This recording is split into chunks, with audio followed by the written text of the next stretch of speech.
Hey everybody, welcome to another episode of The Change Collective with Matt of Laver and Friska of Fresh by Friska. And in the last episode, I talked about culture change done really, really well. So in today's episode, I want to flip it and get some insight from Matt on where you've seen culture just crash and burn. So Matt, over to you.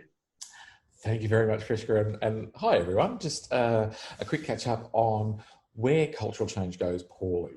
I've got a number of examples, but one in particular that I want to talk about was in a government department. Yes, governments don't do things too well when it comes to cultural change. They're very systematic, they're very process driven, which is lovely. But that in lies a culture into itself. It's a culture where it's very much carrot and stick. It doesn't necessarily matter how much churn happens within the organisation or within the government agency. You still get the same behaviours that are churn because you've got those matriarchs and patriarchs that have been in the government for so long that have that particular DNA that ensures that DNA will continue on into the younger generations. So, so it was a government department, and we embarked on this very ambitious cultural change piece, and it was all centered around creating a new set of values, and wanted to really drive the right behaviours of what is expected, so that we can in turn provide for all of the community and be seen as leaders for the community, which governments, you would think, set out to be. The problem being is, and I keep talking about, change is not an email and change is not training.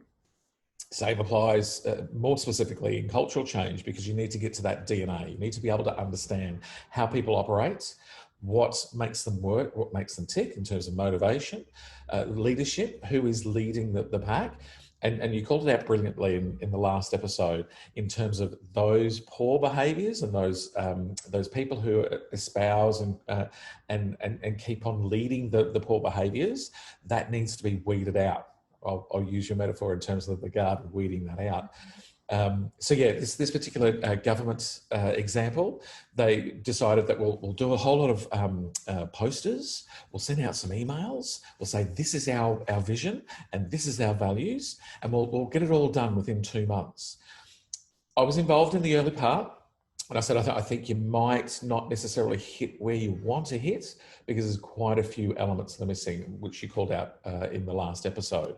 So I suggested that if you want to have a sustained cultural change, you at minimum want to have a program that will go over 12 months, that will look at all of the processes, all of the procedures, the policies, your leaders. Do you have the right leaders? Do you need to manage out the wrong people and bring in the right people? And therein lies, if you get the right people, they can bring in a group of people themselves that will be espousing the right culture. Yeah, Exactly. definitely. A lot of people that I speak to don't like this. It's almost like when somebody new comes in from an executive perspective, and all of a sudden they start bringing in all their friends.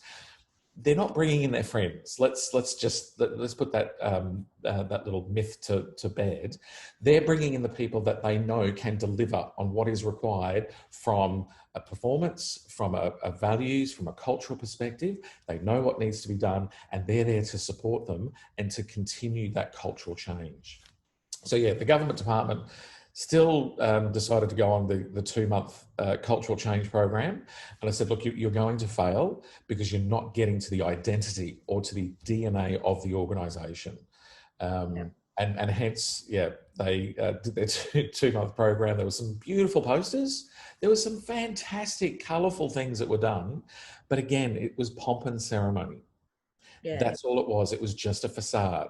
So in terms of looking at DNA, they were just doing some Botox to their face. They were just doing that cosmetic thing that did nothing. So their face looked a bit puffed, and that was lovely, but inside they hadn't changed. So yeah, that's my little example of a poor cultural change. Great example. And it's also the reason why culture change has such a high failure rate, because it does take time, and a lot of people are very impatient. Like, I want to get there tomorrow. You know, it's just not going to happen. So just like how you didn't get to that position overnight, you're not going to get to where you want to be overnight either. But Yeah, great point. It's not going to happen. You cannot flick a switch. As much as you would love to go, I don't like this culture, light switch flicked, it ain't going to happen. Great example, man. Thanks everybody for joining us on yet another episode of the Change Collective, and we'll see you next time.